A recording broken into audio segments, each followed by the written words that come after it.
Hello, this is Keep Talking, a community dialogue about health. My name is Gay Maxwell, and I am the manager of the continuing education program at the Brattleboro Retreat.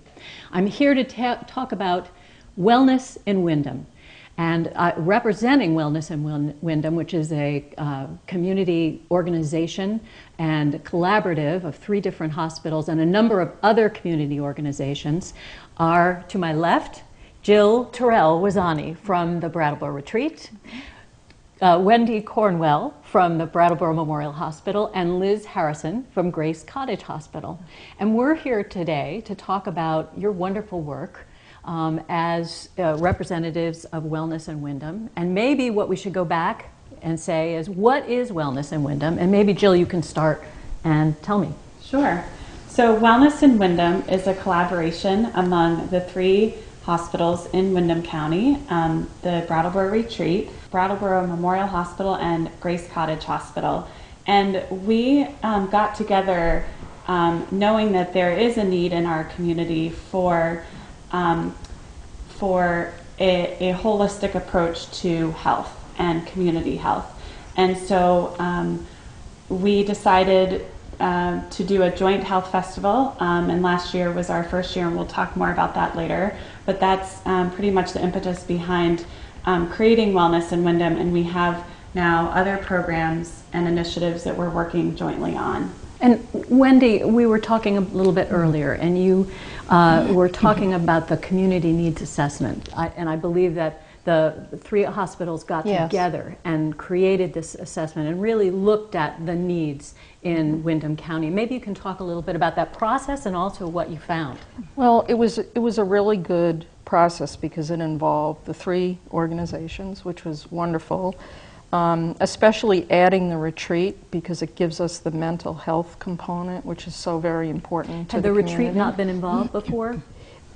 We had never done a needs assessment together. I see. All organizations have to do one every 3 years as a requirement of the Affordable Care Act, nonprofit hospitals. So it is a mandate of the government, but we really harness this as an opportunity to dig into the health needs in the community and work together collaboratively to address these. So I think of it, and we think of it, as a living document that we're using. We each have our own version of the needs assessment, but we each have individual implementation plans. So it sounds like it's a collaborative process as well as you can take the information and create your own plans as well? Right. So we all have different strengths. The retreat, their expertise in mental health. We have expertise, Grace Cottage and BMH, in acute care. So some of the indicators we're looking at are different, and we develop different implementation plans, but some of them are collaborative. So for instance, on mental health issues, we're collaborating. We're offering a lot of education through the Wellness in Windham health calendar. Talk a little bit more about the health calendar. Well, again, that's another collaboration, and one of the missions of it is to look at health needs in the community and try to address that through education. And that's the calendar that comes in the Brattleboro Folder. You get that.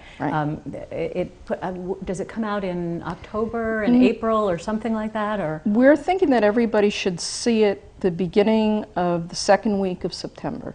Right, and it usually comes out twice a year. Twice a year. So you guys are the backbone behind the Wellness in Windham calendar, health calendar, that everybody gets. We have a committee. And who else serves on that committee? Well, there's representatives from the hospital, staff that work at the hospital, Jill from the retreat, Liz from Grace Cottage. And Brooks Memorial Library. Right. And hospice are involved as well. Right, that's exciting. We also try to feature our new services that we each offer. So it gives us a variety of avenues. Can you give me an example of that, Liz? For instance, a service that you might be highlighting, or? Absolutely. Well, we have regular yoga classes like BMH does, but we serve a geographic community that maybe it's easier to get to Grace Cottage for a yoga class. We have strong bones classes for anyone who wants to come and work on that. And we advertise a lot of other periodic classes that come through so it's a variety of our wellness center. We have a fabulous wellness center. So by putting our classes in the calendar, then anyone in any geographic area can find something that meets their needs and come to those facilities for cost-effective classes to help with their health. Yeah. And another example is, one of the health needs in the community is the incidence of type 2 diabetes, which is increasing.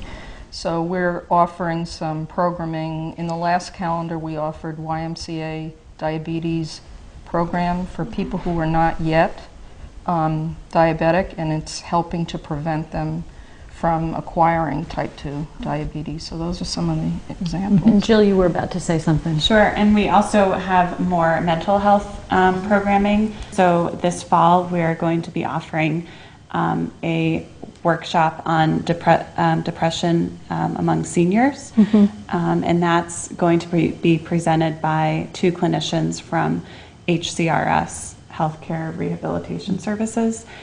We also partner with the Center for Health and Learning, and they provide a youth suicide prevention training as part of the health calendar each season. How many people participate in the community needs assessment? Well, we had a whole process for that. We had a steering committee, representatives from community organizations. We had a focus group at Grace Cottage. We had one at BMH. We had a survey monkey that was up for a while on the websites. And we also distributed hard copy. So the community had opportunity to give input into that. Excellent. It's really, that was an important piece of it. And what this also turns into is the subject of the health festival as well.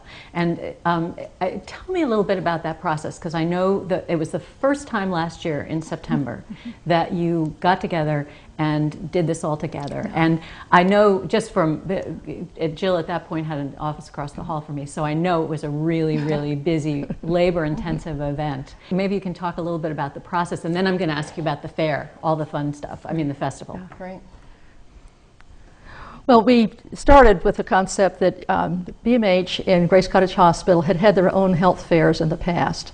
And in today's economy, it seemed more appropriate to economically collaborate and put on a better festival than either one of us could individually. So we wanted to include the Brattleboro Retreat, and they were gracious enough to let us use their lawn for the festival. So that's a real serendipity for us. So by the 3 hospitals working together, we can put on a larger event that allows for more vendors and space and support and things of that sort to really include an event that really serves the whole of Windham County. And by bringing in all of our resources from the 3 hospitals, it becomes something that can be repeated on an annual basis more cost effectively. Wonderful, wonderful. And Jill, what would you say the goals of the festival are? The goals of the festival for us is really to provide a plethora of health and wellness resources that anyone who comes to the festival, they can find something that they can then use for themselves or for their families. And so we have really worked hard to provide, a range of resources that covers the whole person. So we have mental health, we have variety of medical health services, information about those at the festival, as well as fitness and exercise opportunities here in Windham County, the different providers, everything from, yoga to dance to running. We really cover, the full range of programming that we have to offer here in Windham County. And people of all ages will find information and resources that will hopefully benefit their health. somebody looking at the announcement of a health festival, they shouldn't necessarily think, oh, well, that's for kids, that's for families. No, it's a whole What family. What would somebody who is 55 and with kids out of the house, what would they get out of coming to the health festival? I think it's a great opportunity to see new ways of eating more healthy, The food. exercising, different options for exercise that you wouldn't necessarily think of that you might enjoy. You mentioned Zumba, you mentioned yoga. Chair dancing for seniors. Chair dancing, okay. Chair Even dancing. massage therapy. Massage therapy, okay, so we've got that. And you did mention the food. We have to talk about the food because that's my favorite Food subject. is very good. Yes, and how, who provides the food and how is that displayed and showcased? Sure. So the Sodexo Food Services at the Brattleboro Retreat is running the healthy food concessions. So they're able to keep all the prices very affordable, and they will be offering a range of different items such as a quinoa salad and grilled chicken sandwich and a couple other sandwich options, both for vegetarians and those meat eaters out there.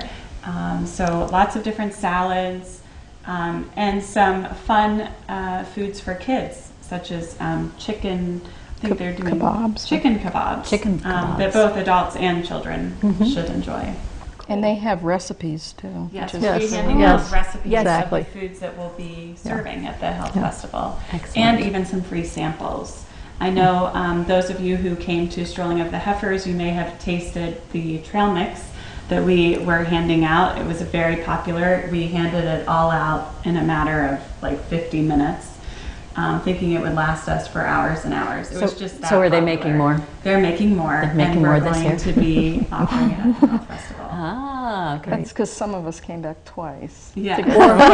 Get there early so that you can get the trail We'll just mix. say healthy trail mix with chocolate.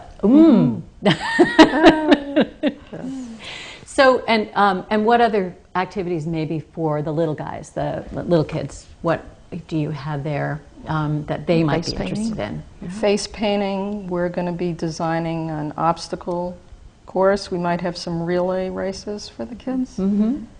Okay. And one of the things you mentioned, which I thought was great, is that you're planning to have a health insurance navigator on the grounds. Yes. And So- tell me a little bit about that and what that would mean to somebody. Well, Vermont, as of January 1st, there's going to be a segment of the population that's going to have to make some different choices for health insurance. And BMH is going to be hiring a Health Connect navigator who will be available at the health fair to talk with the public who has questions, want to know how they get signed up for the new insurance. So there'll be a specific booth there for this person. Oh, that would be very useful, And- because I'm sure there are a lot of people that are so confused about this. And There are a lot of choices, there are a lot of decisions to make based on your income. There are subsidies available, so this person is going to be very highly trained in assisting individuals, small businesses that have under 50 people, and people who are currently on VHAP and Catamount are going to be needing to make another choice for their health care. So we will have somebody there to help with that. wow. So it sounds like a really fun day. Now tell me again, what time does it start? It starts at 11 o'clock and goes till 2 o'clock. The vendors can come in at 9 and set up their booths. And then we'll have parking directions starting at 9 in the morning, so for folks to come in. There's free parking. And will that be on the retreat grounds? Yes, on the Yeah. retreat ground. So Right. this is Saturday, September 21st, Yes. 11 to 2. 11 to 2, and they will, and free parking, which is always really nice, especially Yes. when you have little Yeah. kids. There'll be people there to guide them of where to park and handicap parking and everything. And we're Excellent. also going to have a map on your screen, which you'll be able to see a map of how to drive into the retreat, where to park, and where the actual festival will be held. And there's a very important logo that was designed specifically that people can recognize as well. You'll probably be using that so that people know that they're in the right place. There's a Right. logo that was just for was it just for the health festival, or was for Windham? Wellness and Wellness and Windham. So you'll have it, and I'm sure that BCTV will put that up on the screen, so you'll get a sense of that. And if you see that, you'll know that's about the health festival. And actually, we recently won an award, the 3 hospitals, with this logo, the Wellness and Windham logo. We received a Lamplighter Award through the New England Society of Healthcare Communications.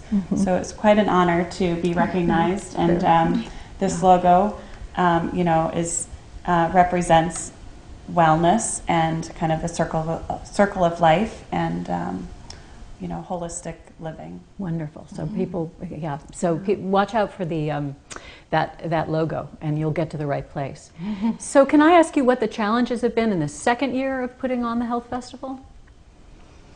One of the things I think that we've worked hard for is communication. We've set up a wellnessandwindham.org website to help with that. Oh, wonderful. Yes, Talk and the more community about that. calendar will be on that, as well as all the activities for the health festival, and who to contact for if you want to be a vendor, if you want to volunteer, if you have any questions about it. That's something I wanted to bring up. Are there volunteer opportunities? There are very And definitely who should- volunteer. Who should people contact? Me. You want to give your number out? It's Liz Harrison. My email address is eharrison@gracecottage.org, and my phone number is, my direct line is 365-3738. And we have opportunities to help set up Friday afternoon from 2 to 4. We have opportunities to help with parking starting at 9 a.m. all the way through till 2 o'clock, helping people, guide them, and then other volunteer opportunities at the various events for, food service or registration, things of that sort.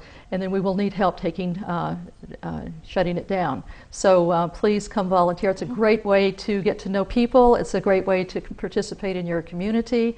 And It's outdoors. And it's outdoors, And you fresh get to do air. fun things. You might get to do Zumba. Yeah. It's going to be a beautiful day. That's right. And the shifts are no more than an hour, 2 hours. I think there's a couple of 3 hour, but just short shifts so that it gets you there. You can contribute to the community and then go enjoy the health festival. Very Absolutely. nice. Yeah.